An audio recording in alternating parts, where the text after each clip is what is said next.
सिंधी समाज में जॾहिं खानदान खां ॿाहिरि शादी करण खे ऐब समझो वेंदो हो, तॾहिं बि गढ़ी ख़ुदा बख्श जे भुट्टो खानदान में पंहिंजे खानदान खां ॿाहिरि शादी करण जी रिवायत मौजूद हुई। वेझड़ाई जी तारीख़ ॿुधाए थी त अॻूणे वज़ीर आज़म ज़ुल्फ़िकार अली भुट्टो पहिरीं शादी पंहिंजे खानदान मां शेरीन भुट्टो सां कई, पर हिन पंहिंजी पसंद जी शादी ईरानी निज़ात बेगम नुसरत भुट्टो सां कई, जंहिंमां खेसि बेनज़ीर भुट्टो, सनम भुट्टो, मीर मुर्तज़ा भुट्टो ऐं शाहनवाज़ भुट्टो पैदा थिया, जिन सभिनी खानदान ऐं किन सूरतनि में मुल्क खां ॿाहिरि शादियूं कयूं। बेनज़ीर भुट्टो जी शादी आसिफ अली ज़रदारी सां थी, जेको हिकु जुदा खानदान जो फर्द हो।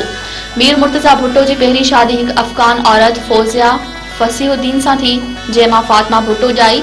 मीर शाहनवाज़ भुट्टो जी शादी वरी फौजिया जी भेण रेहाना सां थी। मीर शाहनवाज़ भुट्टो जी दर्दनाक मौत बाद इहे शादियूं टुटी वयूं ऐं मीर मुर्तज़ा भुट्टो ॿी शादी हिकु लिबनानी ख़ातून गनवा भुट्टो सां कई, जंहिं फातिमा भुट्टो जी परवरिश कई। फातिमा भुट्टो जी शादी जी हिकु सादी तक़रीब ज़ुल्फ़िकार अली भुट्टो जी रिहाइश खां 70 क्लिफ्टन में थी ऐं इन जो ऐलान फातिमा भुट्टो जे भाउ जूनियर ज़ुल्फ़िकार अली भुट्टो हिकु ट्वीट ज़रिए कयो। फातिमा भुट्टो जे मुड़ुस बाबति घणी मालूमात अञा ज़ाहिर नाहे थी।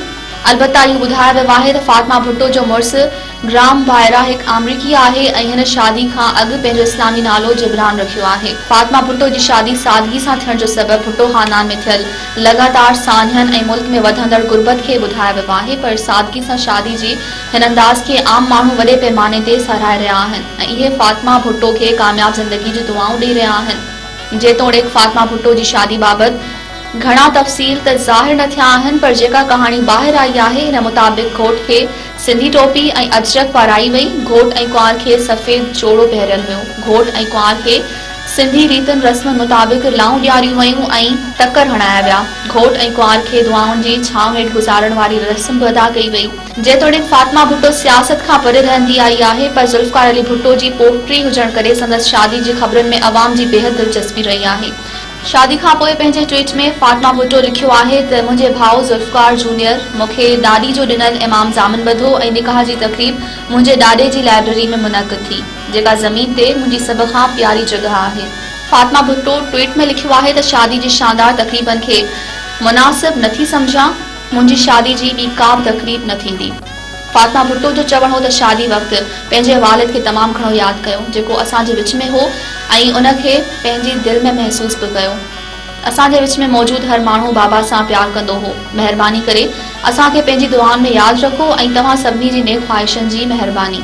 नाले वारे दानिश्वर इनाम शेख फातिमा भुट्टो जी शादी बाबति पंहिंजे फेसबुक अकाउंट ते लिखियो आहे त न जारी ख़ुशियूं, न मेकअप जा तह, न चमकंदड़ कपड़ा, न बाज़ारी पगूं, न खाधे पीते सां भरियल प्लेटूं, न चमकंदड़ शादी हाल, न कैमरा खणंदड़ पलटूं, न लिफ़ाफ़ा, न सलामी, न वरी खुशामदी टोलो, न वरी खाधे मथां किरण लाइ तयार महिमाननि जी फ़ौज। सभ खां वधीक अहम त आम रिवायत जी सिंधी सक़ाफ़ती लिबास पहिरियल ऐं ख़ालिस सिंधी रस्मनि सां अदब दोस्त जोड़े हिकु मलंग शख़्स ज़ुल्फ़िकार जूनियर सां गॾु लाइब्रेरी में वेही इल्म खे गवाह बणाए ज़िंदगी जे अहदनामे ते सही कई आहे। इनाम शेख लिखियो आहे त सरदार दोदा ख़ान भुट्टो खां वठी बख़्तावर भुट्टो ताईं भुट्टो ख़ानदान में जेके बि शादियूं थियूं आहिनि, उन्हनि में फातिमा भुट्टो ऐं ग्राम जिब्रान जी शादी सभ खां वधीक तारीख़ी, मुनफ़रिद ऐं यादगार शुमार थींदी।